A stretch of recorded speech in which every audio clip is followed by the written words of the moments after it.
የሰው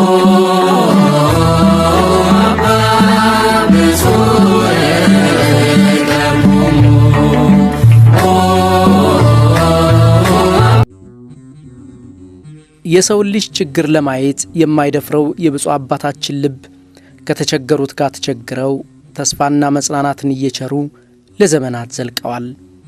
በተለይ በአፍላ ዘመናቸው ጉልበታቸውን ለመንግስት እርሻ ልማት ገብረው በእድሜያቸው መጨረሻ ያለ ጧሪና ቀባሪ በሜዳ የሚወድቁ ለሀገር ባለውለታ የሆኑ ወገኖቻቸውን እያሰቡ በሐዘንና በቁጭት እየቆሰሉ ያላቸውን ጥሪት እያካፈሉ አንድ ቀን እነዚህ ጧሪ የሌላቸው ወገኖች ከድካም የሚያሳርፉበትን የበጎ አድራጎት ድርጅትን እያለሙ ፈጣሪያቸውን በጸሎት እየጠየቁ በተስፋ ጠብቀዋል።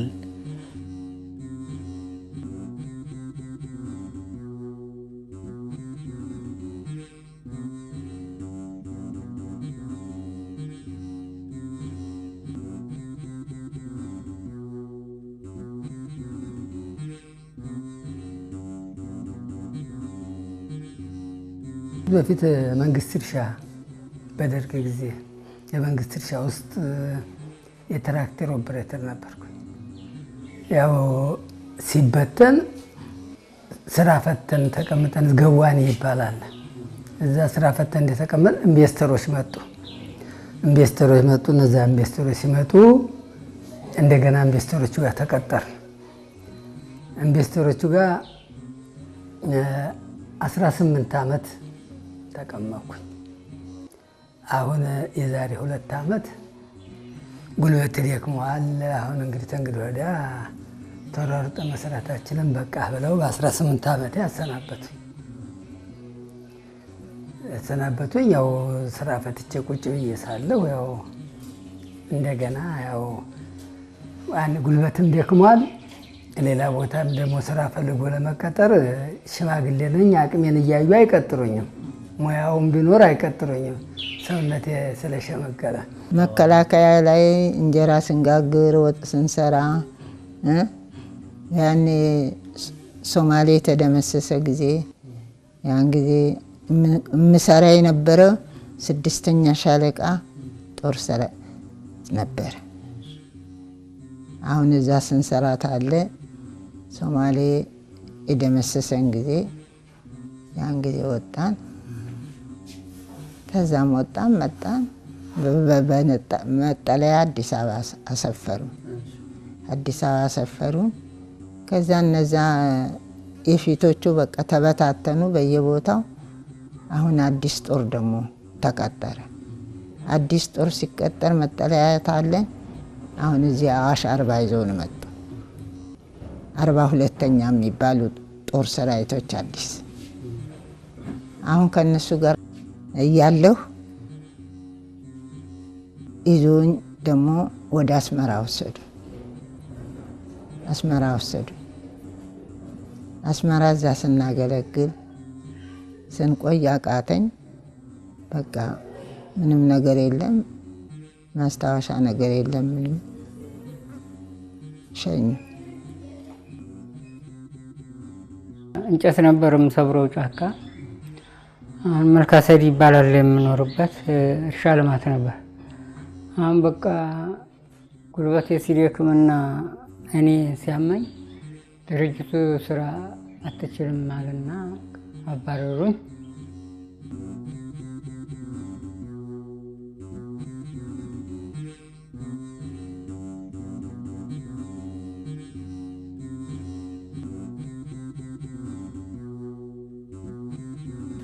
ይህን ራያቸውን እውን ለማድረግ የብዙዎችን ልብ በፍቅር አንኳኩተዋል። ለነዚህ ምስኪን ወገኖች በደከመ ጉልበታቸው እላይታች ባዝነዋል።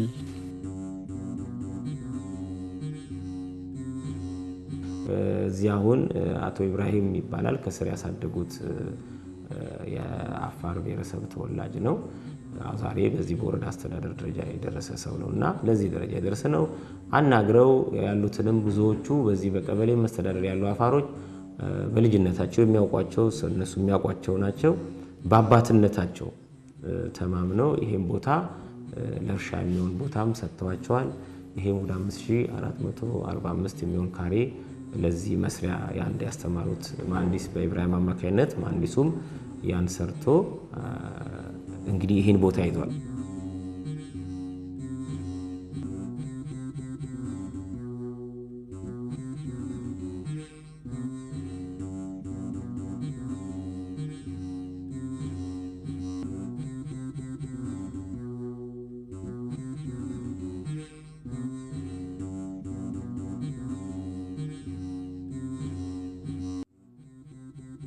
እኚህ ብልህና አስተዋይ ብፁዕ አባት ይህን የብዙ ዘመን ራዕያቸውን ለማድረግ በተለይ የአፋር አርብቶ አደር ያለበትን የውሃ ችግር ለመቅረፍ እናም ላሰቡትም ታላቅ ተግባር ዋነኛው ጉዳይ የውሃ ችግሩን መፍታት ነውና በጸሎት እየታገዙ የከርሰ ምድር ውሃን ለማውጣት ከፍተኛ መስዋዕትነትን ከፍለዋል። ሁሉ ጊዜ ዝናብ ሲጠፋ አባታችን የሉም ወይ ተብሎ ይጠየቅ ነበር።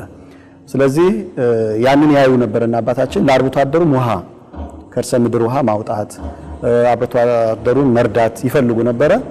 ያንን እንደ ሀገረ ስብከት አስበው አንድ አረጋውያንና ህጻናት የሚረዱበት ተቋም፣ ሁለተኛ ደግሞ ውሃ በማስወጣት አርብቶ አደሩ ውሃ ተጠቃሚ እንዲሆን፣ በውሃው ደግሞ ህብረተሰቡ በልማት ተጠቃሚ እንዲሆን እነዚህ ነገሮች በሳቸው ሐሳብ ታስቦ እንግዲህ ለቤተ ክህነቱ ሐሳቡን በማቅረብ እቅዱን በማቅረብ ቤተ ክህነቱ ከልማት ኮሚሽን ጋር እንዲያገናኛቸው ተደርገው ብዙ ድካም ደክመው ከብዙ ጊዜ በኋላ ከልማት ኮሚሽን ጋር ባደረጉት ልማት ኮሚሽን ደግሞ ከጃፓን ኤምባሲ ጋር እንዲገናኙ ተደርጎ ፕሮጀክት ተሰርቶ የውሃ ቁፋሮ እንዲካሄድ ተደርጎ ውሃ የወጣበት ሁኔታ አለ። አስተርጓሚ ሄጄ የጃፓን ኤምባሲ ጥያቄ አቀረብኩ። አፋር ሀገር በሚባለው ነው የምኖረው፣ ቤተክርስቲያንም በዛ መስርቻለሁ፣ ህዝብም በጣም ችግረኛ ህዝብ ነው፣ ተሁሉ የበለጠ የውሃው ችግር የበዛ ነው። ውሃ ለመቆፈርና ችግሩን ለማቃለል ለሀገሮቹም ዘላኖች በዘላለት ከብት አርብተው የሚኖሩ ለእነኛ ሁሉ የሚሆን ነው፣ ለእኔ ብቻ አይደለም አልኩት። እነሱ እስላሞች ናቸው፣ አንተ ክርስቲያን ነህ፣ ምን እንዲያደርግ ነው ለእነሱ የምትለምነው አለኝ። በተፈጥሮ ሁላችን እኩል ነን። ከብታቸው ወደ 10-15 ኪሎ ሜትር ሄዶ ነው ውሃ የሚያገኘው። በዛ አቅም የቻለውን ፍየሎችና በጎች እንኳን የሚጠጡበት ቢሆን በዛ ለመርዳት አስቤ ነው አልኩት። ዛምቢያ የሚባል ሀገር ሄደን ውሃ ቆፍረን ነበረ። ውሃ 130 ሜትር ቆፍረን ውሃ ሳይገኝ ቀረ። አንተም እዛ ውሃ አስቆፍረው ውሃ ባይገኝ ገንዘቡን ትመልሳለህ ብሎ 800,000 ብር ፈቀደልኝ። ያን አስፈቅጄ ወደዚህ መጥቼ ውሃ የሚቆፈርበት ቦታ ተመረጠ። እዚች ቤተክርስቲያኗ ቅጽር ስር ቢሆን ይሻላል ብሎ አጥኒው ወደዚህ መምሪያ ሰጠን። ያን ውሃ ድርጅት ጠይቀን መቆፈር ተጀመረ። 150 ሜትር እንዲቆፍሩ ነበር ውላችን።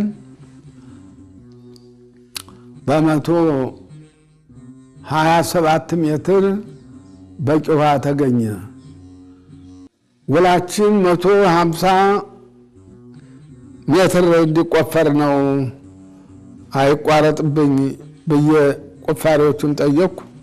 ተዚህ ወዳ ብንቆፍረው መሬቱ አሸዋ ነው፣ ተንዶ ውሃው ይደፈናል፣ ሊወጣ አይችልም፣ ችግር ይመጣል። ይህንን እኛ ፈትነን የውሃውን ውጤት ለማየት እንችላለን፣ መዓልትና ሌሊት እንዲፈስ እናደርጋለን ብሎ የውሃው ቆፋሪ ባለሙያ ሀሳቡን ነገረኝ። 24 ሰዓት ውሃ ወደ ውጭ ፈሰሰ። ውሃውን በዚህ ወርዶ አዋሽ ወንዝ ገባ። በቂ ውሃ ሆኖ ተገኘ። ይህን አድርጌ አገሪቱም ውሃ እንድታገኝ ፈጣሪ እርዳ እያልኩ እየጸለይኩ እንደገና ወደዚህ ተቤተ ክርስቲያኑ በታይ ደግሞ ሌላ ቁፋሮ ተጀመረ። የኛ አይደለም ቁፋሪው ተሌላ ድርጅት የመጣ ነው። ተቆፈረ። በ70 ሜትር ወጣ፣ በ80 ሜትር ተጠቃለለ። አሁን እንግዲህ ከተማው ውሃ የሚጠጣ እኔ የደከምኩባት ቦታ ናት። የኛም እዚሁ የሚገባውን አድርጎ ይኸው ዛፎቹ ይመሰክራሉ። ዛፎቹ እንዲባዙ ሆኖ ያን የመሰለውን አቋቁመን አገሪቱ ለውሃ ተጠሪ የሆነ ችግር የነበረባት ነበረች። ተውሃ ችግር ነፃ ወጥታ ይኸው ለሌላም ይተርፋል።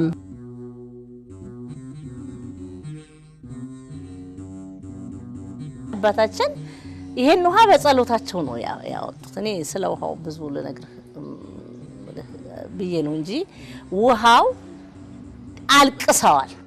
በእውነት እምቢ ብሎ ማለት ነው። እኔ በቃ ብለው ምርር ልክ ለራሳቸው እንደሚሆን ነገር ያው የራሳቸው ነው፣ ህዝባቸው ራሳቸው ናቸው።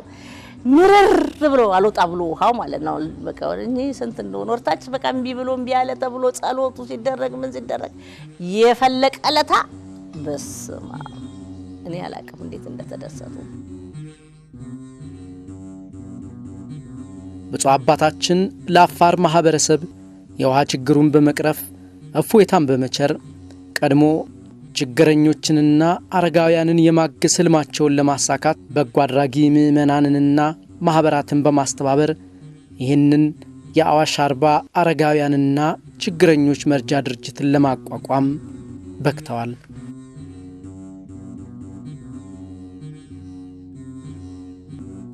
መቼም ማን ረሳ ብፁዕነታቸው ጋር ጎን የሆኑ ማህበራት አሉ። ማህበረ መድኃኔዓለም የሚባሉ ኢንጂነር ዮሐንስ የተለያዩ አባላት ያሉበት እዚያ አሰቦት ገዳም ይወጣሉ ይወርዳሉ።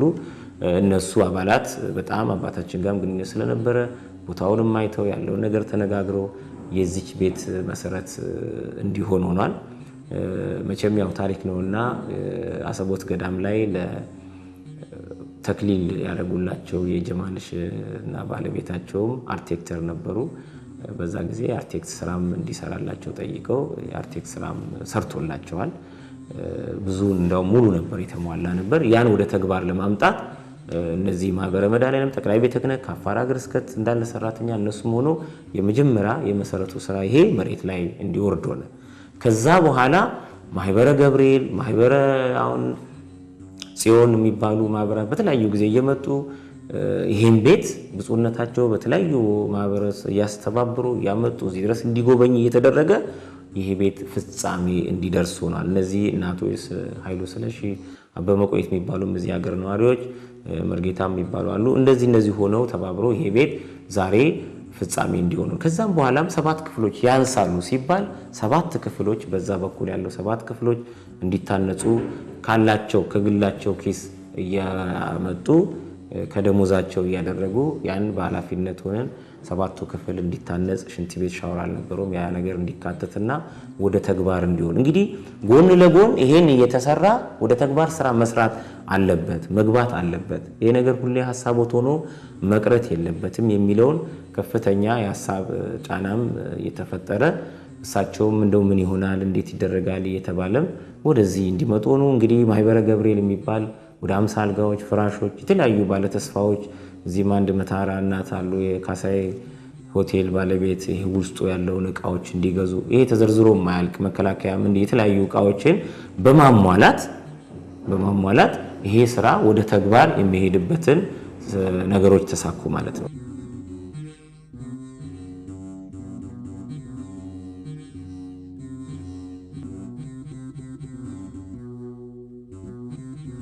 ይህ በአቡነ ዮናስ የግል ተነሳሽነት የተጀመረው የአረጋውያንና የችግረኞች መርጃ ወደፊትም በተደራጀና ተቋማዊ በሆነ መንገድ መስራት አስፈላጊ በመሆኑ ከሚመለከተው አካል ህጋዊ ዕውቅና እንዲኖረውና መተዳደሪያ ደንብ እንዲሁም ዘላቂ ፕሮጀክት ነድፎ እንዲንቀሳቀስ ከፍተኛ ስራ ተሰርቷል። እንደ ተቋም ቅድም እንዳልኳችሁ መተዳደሪያ ደንብ አለው መዋቅር አለው እንደገናም ደግሞ የፋይናንስም የአድሚኒስትሬሽንም ማኑዋልም ተዘጋጅቶ ብዙ የቴክኒካል ሰዎች አብረው ስላሉ በዚህ ሁኔታ ስትራቴጂክ ፕላንም አዘጋጅተን እየተንቀሳቀሰና ከኤጀንሲ እንደመመዝገቡም የክልሉ የፋይናንስ ቢሮ ወይም ቡፌድ ለቀረበለት ፕሮጀክት በሀገረ ስብከቱ ፈንድ የመጀመሪያው 260 ሺህ በሀገረ ስብከቱ ፈንድ ነው 260 ሺህ የተጀመረው ጅማሮ ለአጀማመሩ በዛ ፕሮጀክትነት ጀምሮ አሁንም ደግሞ ሀገረ ስብከት ባለቤት የሆነበትን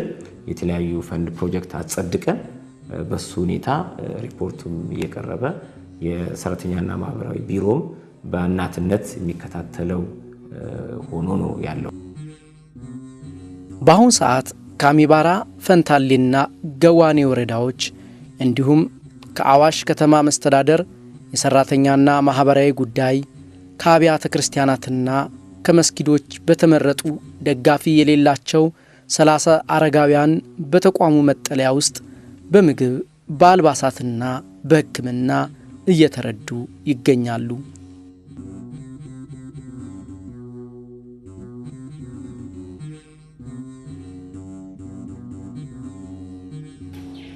አባታችን እዚያው አረጋውያን እየሰበሰቡ እየረዱ ነው የሚሉ ሰማሁኝ። እዛ ጊዜ እኔም እዛ በደብሩ ባለሁበት ደብር ጻፉና ሰጡኝ። እዚህ መጣሁኝ፣ ተቀበሉኝ።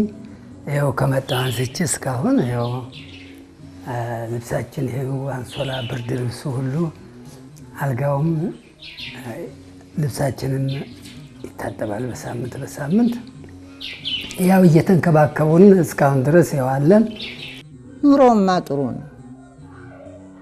በልቼ ጠጥቼ ተኝቼ ተነስቼ ልብሴ ታጥቦ መግቤ ተሰናድቶ በሰዓት ነው የምበላው። በዚህ ነው የኖርኩት። እዚያ በጦም አሁን በጦም ሾርባ እንዲሰራልን ያዛሉ። አመት በዓል ጾም ስንፈታ እርድ ያርዱልና ለነሱም አመት በዓል ሲታረድ ለኛም ለብቻ ይታረዳል እና በእንክብካቤ ነው። ሶላት ስገዱ፣ ክርስቲያኖችም ወደ ቤተ ክርስቲያን ሂዱ ይላሉ። መሪጌታው እስላም የሆናችሁ ወደ መስጊድ ሂዱ ስገዱ፣ በቃ እስከምትቀመጡ ወደ ቤተ ክርስቲያን እስላሞችም ወደ መስጊድ ሂዱ ጸሎት አድርጎ ስገዱ ይላሉ እና ምንም ልዩነት የለውም ማለት ነው። ጌታ ባርከ እንዲው ማታ የራስ ብቻ ተኝቼ ስጸልይ አደርኩ።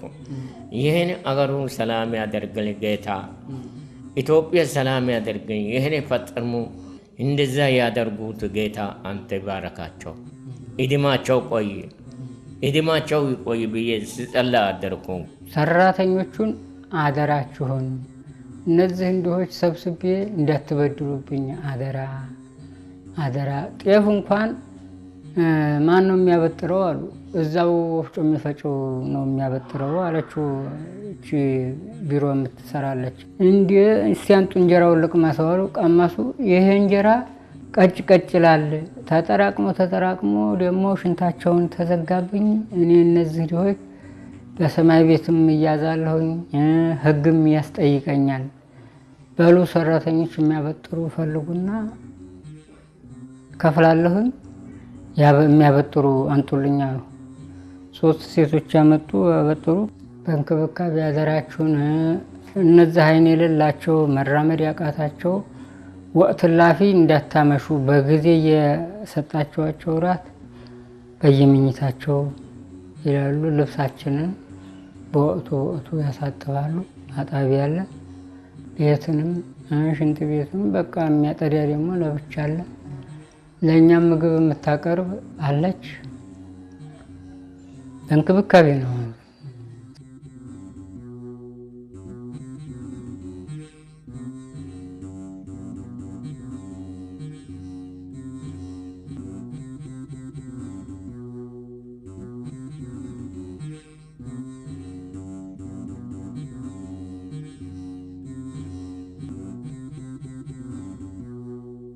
እነዚህ አረጋውያን በጓሮ አትክልት በዶሮ እርባታ እየተሰማሩ የተረጂነት ስሜት እንዳይሰማቸው ጊዜያቸውን በስራ እያሳለፉ በሰላምና በደስታ ሕይወታቸውን እየመሩ ይገኛሉ።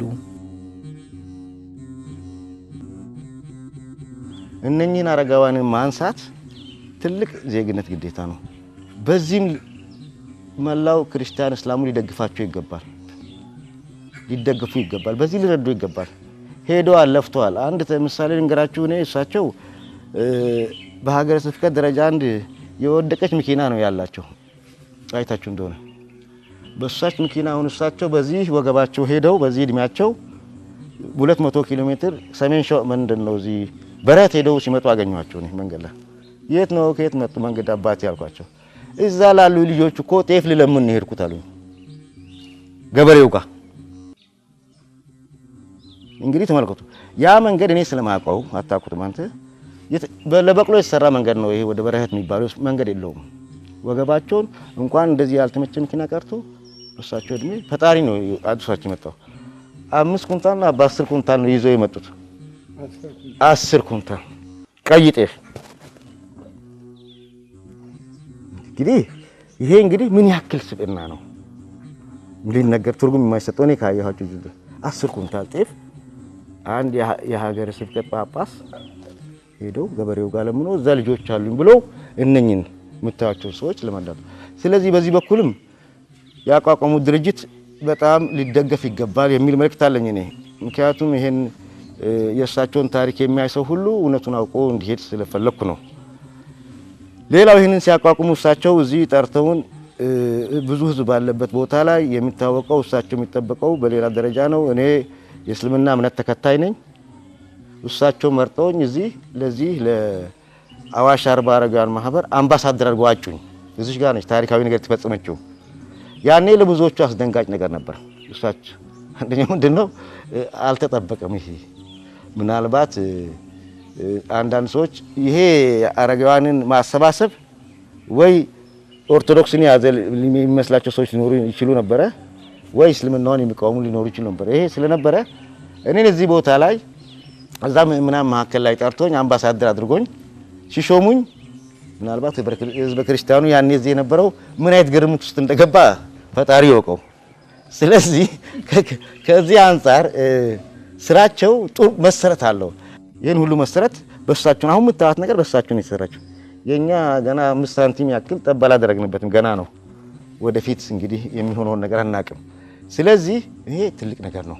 ዜጋን አንስቶ ለዜጋ ማነስ፣ ዜጋን ወደ መስመር ማምጣት ይሄው ነው። ይሄን ሁሉ ሰው እንደዚህ የሚረዱት እገዛ ያስፈልጋቸዋል። ህብረተሰቡ ይሄን ሁላ ሰው ይዘው እስቲ እንርዳቸው፣ እስቲ እናያቸው። እንኳን ሌላ እንጨት እርዳታ እንኳን ያስፈልጋል።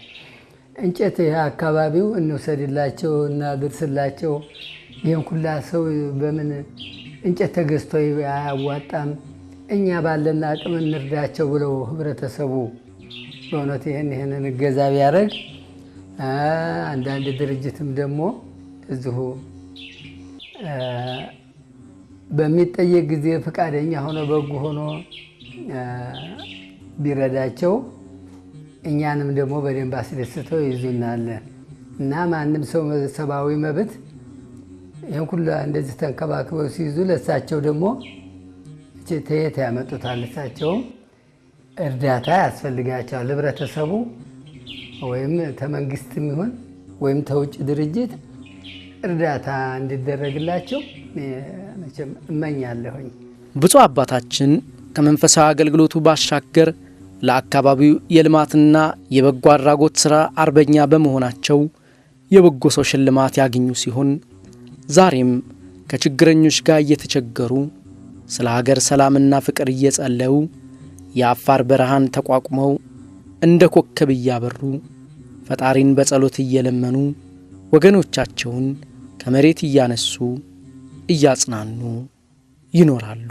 አባታችን ለሳቸው እድሜና ጤና ነው እኔ የምለምነው እና ለአካባቢያችን የጸሎት ሰው ስለሆኑ እሳቸውን ካጣን የት እንገባለን ብለን እናስባለን፣ እንጨነቃለን። እሳቸው ቢያልፉ ምን እንሆናለን ብለን እናልፋለንና ለአባታችን ሰላም እድሜና ጤና ነው የምመኘው።